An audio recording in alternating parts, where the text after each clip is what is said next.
నమస్తే, welcome to Liya news. మంత్రి నారా లోకేష్ పదే పదే చెబుతున్నట్టుగా రాష్ట్రాలతో కాదు మన పోటీ ప్రపంచంతోనే అన్నట్టు అందులో భాగంగానే ఇక్కడ ప్రపంచ స్థాయి ఇన్నోవేషన్ యూనివర్సిటీని ఆంధ్రప్రదేశ్లోకి తీసుకొచ్చేందుకు ఈరోజు 2 ఒప్పందాలు చేసుకున్నట్టు తెలుస్తోంది. అందుకోసం ఫిజిక్స్ వాళ్ళతో MOU కుదుర్చుకున్నారని కూడా వార్తలు వస్తున్న నేపథ్యంలో మరి దీని ద్వారా మరి యువతకు ఎటువంటి మేలు జరిగే అవకాశం ఉంది? ఇలాంటి విషయాలు తెలుసుకుందాం. మనతో పాటు ఉన్నారు సీనియర్ జర్నలిస్ట్ సత్యమూర్తి గారు. నమస్కారం. నమస్కారం అండి. సార్, కూటమి ప్రభుత్వం అధికారంలోకి వచ్చిన దగ్గర నుంచి మనం రోజుకొకటి వీళ్ళతో MOU వాళ్ళతో MOU నేను రోజుకొక మాట వింటూనే ఉన్నాము. సో ఈ రోజైతే మరి ఇన్నోవేషన్ యూనివర్సిటీని కూడా తీసుకొస్తున్నారు అంటున్నారు. సో ఏంటి సార్ అసలు ఇన్నోవేషన్ యూనివర్సిటీ అంటే ఏంటి? దీని ద్వారా మరి విద్యార్థులకు ఎటువంటి నూతన టెక్నాలజీ వచ్చే అవకాశం ఉంది?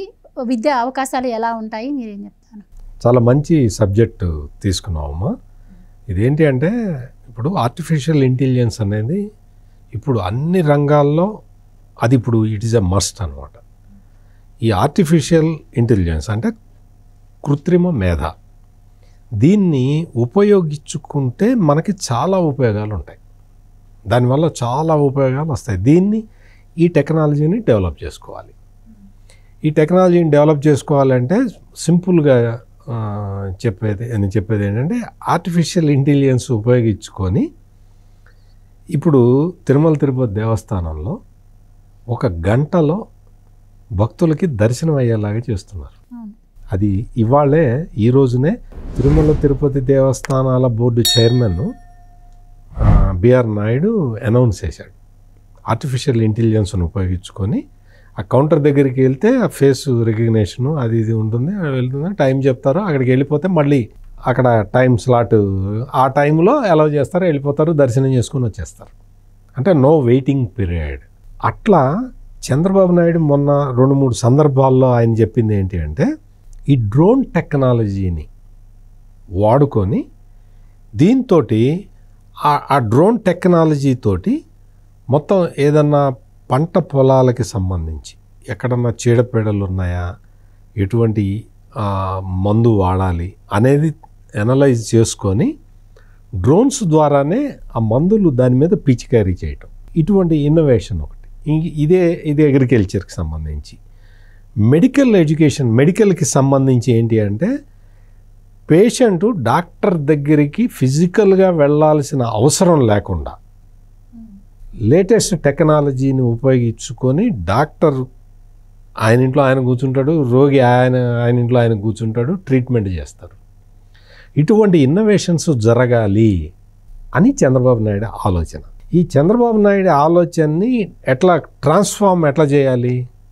ఆ ట్రాన్స్ఫార్మ్ చేయటానికి IT మినిస్టర్ నారా లోకేష్ ఇటువంటి ప్రయత్నాలన్నీ చేస్తున్నాడు. ఇక్కడ అసలు మనం అంటే ఆర్టిఫిషియల్ ఇంటెలిజెన్స్ గురించి చాలామందికి తెలుసు, చాలామంది మాట్లాడుతూ ఉంటారు, చాలా కంపెనీలు ఇప్పటికే దాన్ని టేక్ ఓవర్ చేస్తూ ఉన్నాయి. దాంతో సరిపోతుందా? సరిపోదు కదా. మనం ఏంటంటే నిపుణుల్ని పెంచుకోవాలి. ఆర్టిఫిషియల్ ఇంటెలిజెన్స్లో పనిచేసే సాంకేతిక పరమైన మనుషుల్ని, ఇవన్నీ సబ్జెక్టు తెలిసిన మనుషుల్ని వాళ్ళని మనమే తయారు చేసుకుంటే, ఇప్పుడు ఉదాహరణకి ఏదో ఒక ఈ కంపెనీ ఉంది, ఇప్పుడు మీరు చెప్పిన ఫిజిక్స్ వాళ్ళ ఎడ్యూటెక్ కంపెనీ ఉంది, వాళ్ళు అమెజాన్ వెబ్తో కలిసి AI focused first institute of ఎమినెన్స్ని తీసుకొచ్చి ఇక్కడ పెడుతున్నారు. యూనివర్సిటీ ఆఫ్ ఇన్నోవేషన్ని ఇక్కడ పెడుతున్నారు కదా. ఈ పెట్టినప్పుడు ఇందులో పనిచేసే వాళ్ళు మనకి తెలియదు, దాంట్లో పరిచయం లేదు కదా, అందుకని బయట వాళ్ళని తెచ్చుకుంటారు. ఇక్కడ స్టూడెంట్స్ అందరినీ మన వాళ్ళని పెడితే వాళ్ళు ట్రైనింగ్ ఇస్తారు. వీళ్ళు బయటికి రాగానే జాబ్స్ రెడీగా ఉంటాయి, పెట్టుబడులు పెట్టడానికి కంపెనీలు రెడీగా ఉన్నాయి. ఎప్పుడు నువ్వు కనుక టెక్నికల్లీ స్కిల్డ్ పీపుల్ని నువ్వు అందించగలిగితే కంపెనీలు పెట్టుబడి పెట్టడానికి సిద్ధంగా ఉన్నాయి. అంటే చాలామంది ఏమనుకుంటారంటే ఏదో ఇన్ఫ్లుయెన్స్ ఉపయోగించి మనం కంపెనీలని తేవచ్చు అనుకుంటారు. ఇన్ఫ్లుయెన్స్ ఉపయోగించి కంపెనీలు తయారయ్యారు అసలు ఎక్కడ జరగదు. అది నీకు కరెంటు, వాటరు, ల్యాండు ఇస్తాం వచ్చేయండి అంటే వస్తాడు, వచ్చి ఇక్కడ పెట్టి వేరే రాష్ట్రం వాళ్ళని, వేరే కంట్రీ వాళ్ళని తెచ్చి ఎంప్లాయ్మెంట్ పెట్టుకుంటాడు. మనకేంటి ఉపయోగం?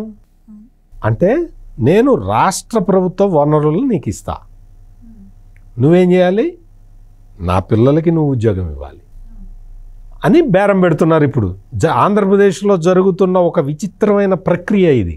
కొత్త పాలసీని కూడా తీసుకురావడం జరిగింది కదా సార్. వాళ్ళు ఇచ్చే ఉద్యోగాలను బట్టి వాళ్ళకి ఇచ్చే రాయితీ కూడా ఉంటుంది అని, అంటే రాష్ట్ర ప్రజలకు ఎంత మేర వాళ్ళు ఉద్యోగాలు ఇస్తే అంత మేర వాళ్ళకి రాయితీ ఇవ్వడం కూడా జరుగుతుంది. కరెక్ట్. ఇప్పుడు రాష్ట్రంలో ఉన్న యూత్కి, రాష్ట్ర ప్రజలకి ఉద్యోగాలు ఇవ్వాలి. ఉద్యోగాలు నువ్వు పెట్టుబడి పెట్టాలి, నా ప్రజలకు ఉద్యోగాలు ఇవ్వాలి. ఓకే, అంతవరకు ఓకే. ఒక కార్ల తయారీ ఫ్యాక్టరీ ఉంది, నాకు ఉద్యోగం ఇవ్వమని చెప్తాడు చంద్రబాబు నాయుడు. నాకు అక్కడికి వెళ్తే కార్లు తయారు చేయటం రాదు. ఏం చేస్తాడు? నాకు ఉద్యోగం ఇవ్వలేడు కదా. అంటే నేను ఆ ఉద్యోగానికి వెళ్ళటానికి నేను కారు ఎట్ట తయారు చేయాలో ముందర నేను శిక్షణ పొందాలి. ఎగ్జాక్ట్లీ ఇప్పుడు ఈ ఒప్పందాలు, ఇప్పుడు మీరు చెప్పిన ఒప్పందాలన్నీ కూడా టెక్నికల్గా ఆంధ్రప్రదేశ్ రాష్ట్ర యువతని రెడీ చేయటానికి ఈ ఇన్స్టిట్యూషన్స్ అన్నీ వస్తున్నాయి. ఈ ఇన్స్టిట్యూషన్స్లో మనం చదువుకుంటే, మన పిల్లలందరూ ఇందులో చదువుకుంటే ఆల్రెడీ వచ్చే పెట్టుబడులు, ఈ కంపెనీలకి సంబంధించిన పెద్ద హ్యూజ్ అమౌంట్స్ పెట్టుబడులు పెట్టుకొని వస్తున్నారు. వాళ్ళకి చంద్రబాబు నాయుడు చెప్తున్నది ఏంటి అంటే, మీరు ఉద్యోగాలు కల్పించాలి. మీరు ఉద్యోగాలు కల్పించాలి అంటే నేను టెక్నికల్ పీపుల్ని సప్లై చేయాలి. నేను టెక్నికల్ పీపుల్ని సప్లై చేయడానికి రెడీ. మీరు వేరే వాళ్ళని తీసుకురామాకండి, మా వాళ్ళకు ఉద్యోగం ఇవ్వండి అని అడుగుతున్నాడు. ఏ కంపెనీకైనా సరే టెక్నికల్గా తెలిసిన ఎంప్లాయీ దొరకటం కన్నా అదృష్టం ఇంకోటి లేదు. వాళ్ళు అందుకని ఏం చెప్తున్నారు, అయితే మరి మీరు టెక్నికల్గా బాగా తెలిసిన వాళ్ళని ఎంప్లాయీస్ని ఇస్తారు కదా సార్, మాకేం అభ్యంతరం అండి అని అడుగుతున్నారు. అట్లా ఇప్పటికీ అంటే 6 నెలల కాలంలో దాదాపుగా 4 లక్షల కొత్త ఉద్యోగాలు క్రియేట్ చేశారు ఆంధ్రప్రదేశ్లో, కొత్త టెక్నాలజీని ఉపయోగించి. మీకు ఒక ఉదాహరణ చెప్తా. ఈ సోలార్ పవర్ సూర్యఘర్ అని చెప్పి ఒక పథకం ఉంది, కేంద్ర ప్రభుత్వం పథకం. అది ఎప్పటి నుంచో ఉంది, ఎవరికి తెలియదు. జగన్మోహన్ రెడ్డి లాంటి లీడర్లకి అసలు తెలియదు. ఆ సూర్యఘర్ పథకాన్ని ఇంటింటికి తీసుకెళ్ళి ప్రచారం చేయాలి. దానికి సంబంధించిన ఆ ప్రోడక్ట్స్ ఇవన్నీ కూడా ప్రమోట్ చేయాలి. దీనికి సంబంధించి రిప్రజెంటేటివ్ పెట్టాలి. ఆ రిప్రజెంటేటివ్ కావాలి అంటే 1 నెల 2 నెలలో ట్రైనింగ్ ఇవ్వాలి. ఆ ట్రైనింగ్ తీసుకొని ఆల్రెడీ 100 మంది ఇంట్లో కూర్చొని డబ్బులు సంపాదిస్తున్నారు. ఆ ప్రోడక్ట్స్ అంటే సోలార్కి సంబంధించిన ప్రోడక్ట్స్, సోలార్ విద్యుత్ శక్తికి సంబంధించిన ప్రోడక్ట్స్, వాటి మీద ట్రైనింగ్ తీసుకొని ఇంట్లో కూర్చొని డబ్బులు సంపాదించే వాళ్ళు 100 మంది తయారయ్యారు. ఈ 100 మంది 1000 అవుతారు, 10,000 మంది అవుతారు. అంటే చిన్న ఎగ్జాంపుల్ చెప్పాను. ఇటువంటివి ఇప్పుడు డ్రోన్ టెక్నాలజీ, మొన్న అంతర్జాతీయ డ్రోన్ సదస్సు పెట్టారు విజయవాడలో. వాళ్ళు ట్రైనింగ్ ఇచ్చారు. ఆ డ్రోన్ టెక్నాలజీ మీద ట్రైనింగ్ ఇస్తే ఇప్పుడు ఒక 500 మంది రెడీగా ఉన్నారు. డ్రోన్ టెక్నాలజీని ఎట్లా వాడాలి అని ట్రైనింగ్ తీసుకొని ఉన్నారు. అంటే నేను చాలా చిన్న స్థాయి ఎగ్జాంపుల్స్ చెప్తున్నాను. ఆర్టిఫిషియల్ ఇంటెలిజెన్స్ అంటే అది పై స్థాయిలో ఉండే టెక్నికల్ ఎక్స్పర్ట్స్ చేసే పార్ట్. అటువంటి ఇన్స్టిట్యూషన్స్ని నారా లోకేష్ ఆంధ్రప్రదేశ్కి తీసుకొస్తున్నాడు.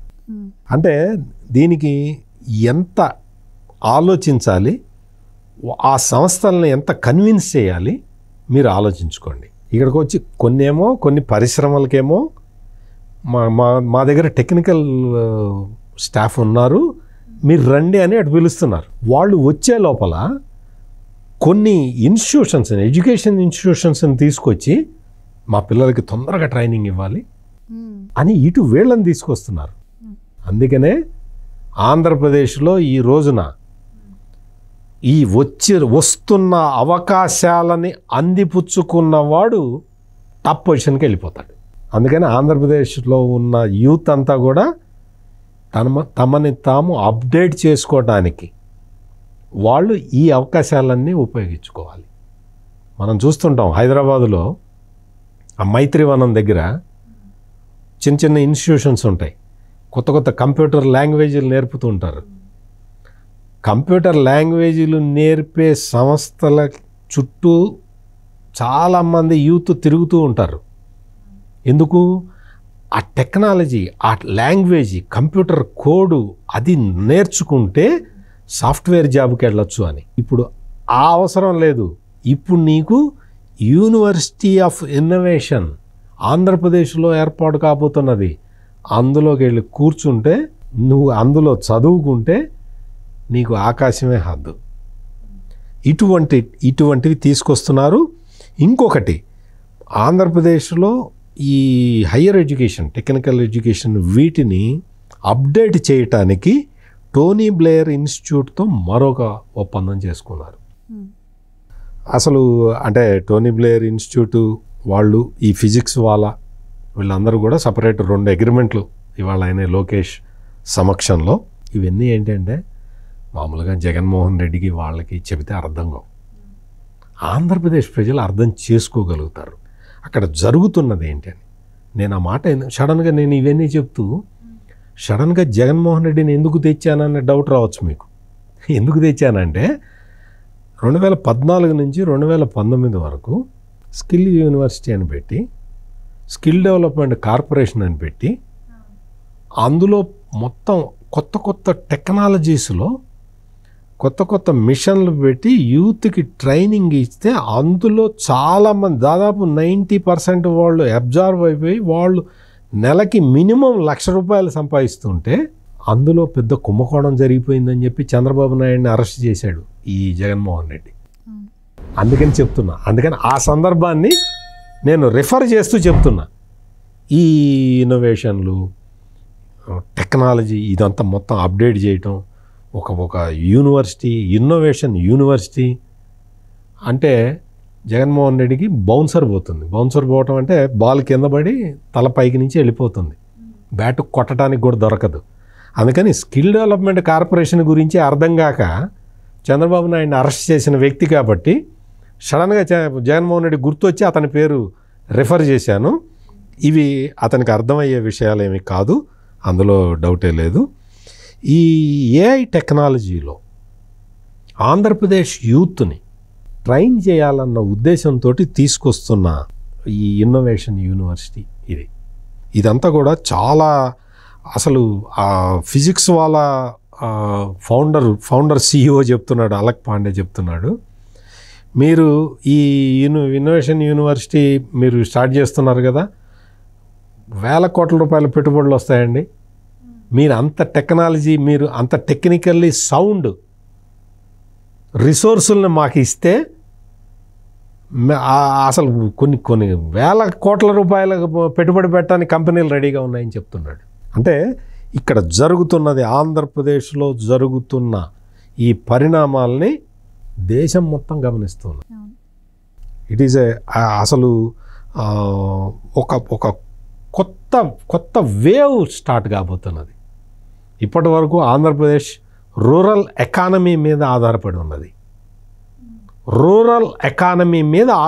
ఉన్నది. అగ్రికల్చర్ ఎకానమీ మీద ఈరోజు వరకు ఆంధ్రప్రదేశ్ ఆధారపడి ఉన్నది.